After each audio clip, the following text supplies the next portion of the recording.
Hi friends, welcome to RNG kitchen. இன்றைக்கி நம்ம வீடியோவில் என்ன பார்க்க போகிறோம் அப்படின்னா, ஒரு சூப்பரான ஒரு ரெசிபிங்க. வெரைட்டி ரைஸ், அதாவது லெமன் ரைஸ் எப்படி பண்ணுறதுன்னு பார்க்க போகிறோம்.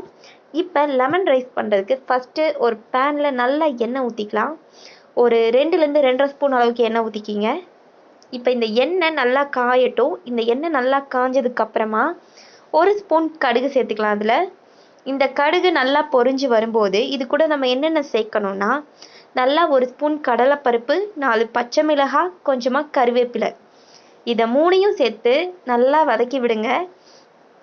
ரொம்ப ப்ரௌன் ஆகணும்னு அவசியம் இல்லை. லைட் ப்ரௌன் இந்த கடலைப்பருப்பு வந்ததுமே நீங்கள் அடுத்த இதை சேர்த்துக்கலாம். பாருங்கள், இப்போ நான் லெமன் ரைஸ் பண்ணுறதுக்கு 2 லெமனை அந்த கொட்டையெல்லாம் எடுத்துட்டு நல்லா பிழிஞ்சு அந்த சாறு மட்டும் எடுத்து வச்சுருக்கேன். இப்போ இந்த சாறையும் இதில் நம்ம சேர்த்துக்கலாம். பாருங்கள், இந்த சாறு நம்ம சேர்த்ததுக்கு அப்புறம் தான் நம்ம மஞ்சள் தூள் சேர்க்கணும், இல்லைன்னா எண்ணெயில் கொஞ்சம் கருகின மாதிரி ஆகிடும்.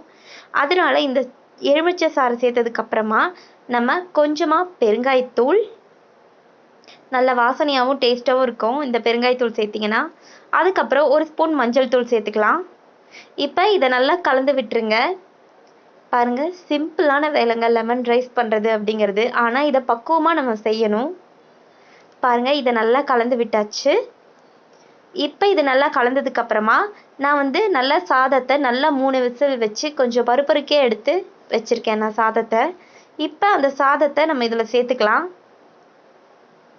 நான் எங்கள் வீட்டில் குழந்தை இருக்கனால ரொம்ப பருப்பருக்கே எடுக்கலை, ஏன்னா அவனால் சாப்பிட முடியாது, 1 வயசு குழந்தை. ஸோ உங்களுக்கு இன்னும் கொஞ்சம் கூட 2 விசிலில் கூட ஸ்டாப் பண்ணிட்டீங்க அப்படின்னா இன்னும் நல்லா உதிரி உதிரியாக கிடைக்கும். பாருங்கள், என் பையனுக்காக நான் கொஞ்சம் லைட்டாக நல்லா வேக வச்சு எடுத்திருக்கேன். ரொம்ப பருபருக்கே இல்லாமல் ரொம்ப வேகம் இல்லாமல் ஒரு 3/4 பாகம். பாருங்கள், இந்த மாதிரி நம்ம சாதத்தை இதில் சேர்த்துக்கலாம். சேர்த்து இதை நல்லா நீங்கள் கிளறி விடணும். எல்லா பக்கமும் இதில் பிடிச்சிருக்கணும், அந்த அளவுக்கு நீங்கள் நல்லா கிளறி விடுங்க. பாருங்கள், இப்போ நம்ம சாதத்தை எல்லாம் சேர்த்தாச்சு. இப்போ இந்த எலுமிச்சை சாறு இதெல்லாம் நம்ம தாளித்து வச்சுருக்கோம்ல, அதோட நல்லா கலந்து விடுற மாதிரி நல்லா கலந்து விடணும். இந்த சாறு எல்லா பக்கமும் பிடிச்சு, அப்போ தான் நமக்கு சூப்பரான ஒரு லெமன் சாதம் கிடைக்கும். பாருங்கள், நல்லா நம்ம இதை கலந்து விட்டுக்கிட்டே இருப்போம். ஒரு 2 மினிட்ஸ் வரைக்கும் நீங்கள் நல்லா கலந்து விடணும். ரொம்ப அழுத்தம் கொடுத்தீங்க அப்படின்னா சாதம் ஓரளவுக்கு குழையிற மாதிரி ஆகிடும். அதனால் ரொம்ப அழுத்தம் கொடுக்காம லேசாக கலந்து விட்டீங்க அப்படின்னாலே போதும் லெமன் சாதம். ஆனால் ஒரு 2 நிமிஷம் வரைக்கும் நீங்கள் கலந்து விடணும். பாருங்கள், சூப்பராக லெமன் சாதம் ரெடி ஆகிட்டுருக்கு. இந்த மாதிரி நீங்கள் உங்கள் குழந்தைங்களுக்கு வச்சு கொடுக்கும்போது ரொம்பவே சூப்பராக இருக்குதுன்னு சாப்பிடுவாங்க குழந்தைங்க.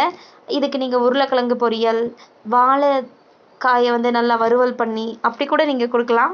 சூப்பராக இருக்கும். தேங்க்யூ.